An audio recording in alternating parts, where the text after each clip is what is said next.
Welcome back.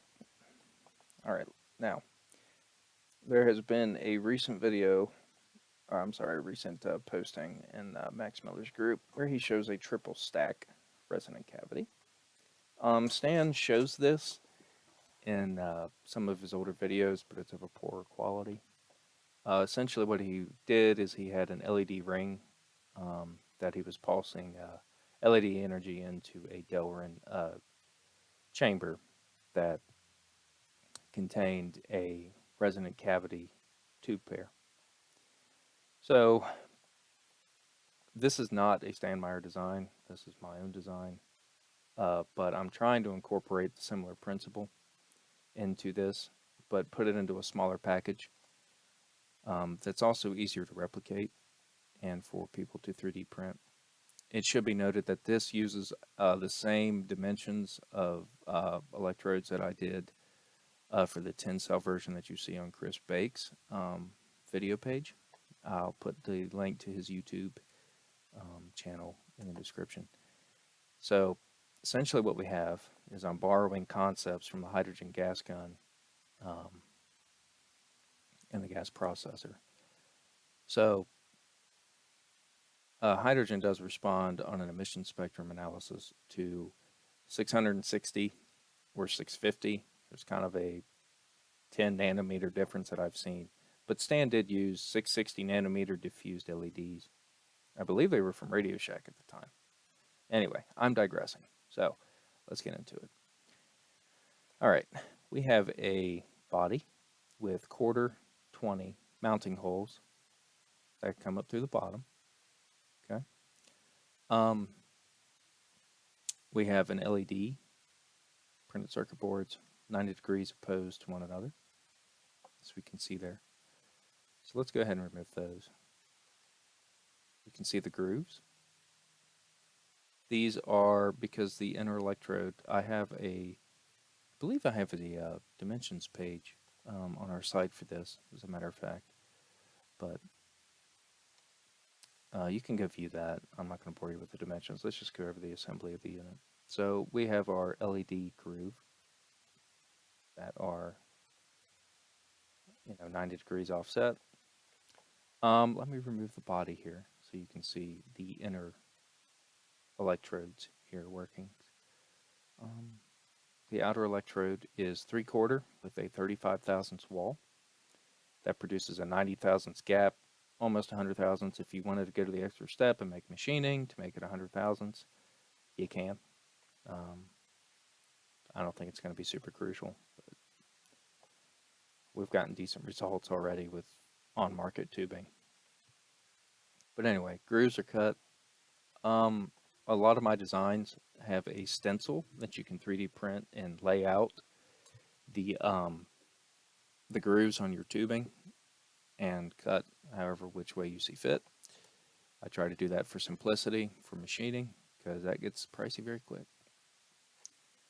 But we can see that we also have an acrylic lens that I'm working on casting in a resin. We have a hole that is here.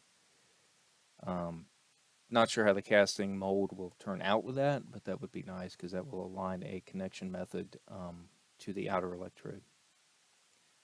Bottom electrode is able to recess at the bottom here. Now, I want to go over is, let's get rid of our 3/4 and our acrylic.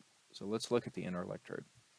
The inner electrode is 1/2 inch longer, but what's interesting is I was playing around and I was able to press fit a 10/32 nut into the bottom of the 1/2 inch tube. Now you will have a bulging effect where the hexagonal intersection of the nut will occur.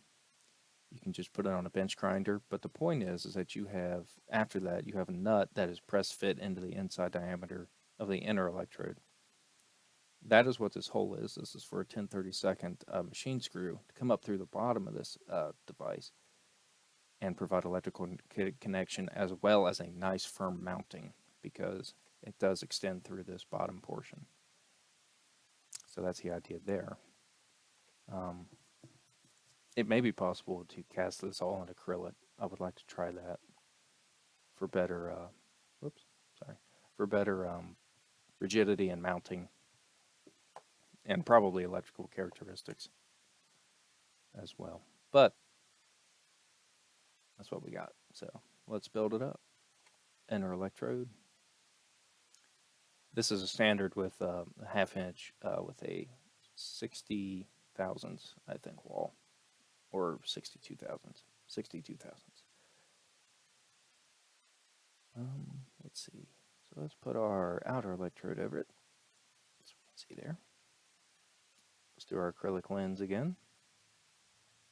Just a solid lens like we've seen other stands designs. Nothing fancy. Okay. Let's do the body. And finally, our pulsing LEDs. Now, in addition to that, that's what that'll look like. I'm going to, because this will be submerged in water, I'm going to probably cast these somehow, or seal these at least somehow in acrylic. But we'll figure that out when we get there.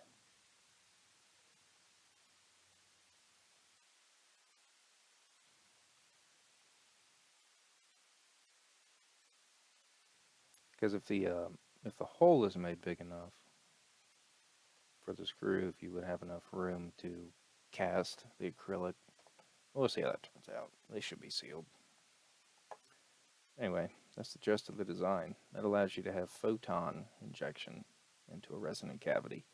Do it in a smaller footprint than the giant Delrin versions. I'm sure there's a reason why Stan designed it that big, but for experimental purposes, I think this will suffice.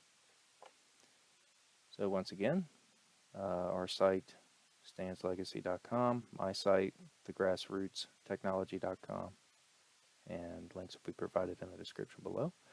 But that is my attempt at Stan's laser injected resonant cavity, at least the tubular version. Thanks for watching.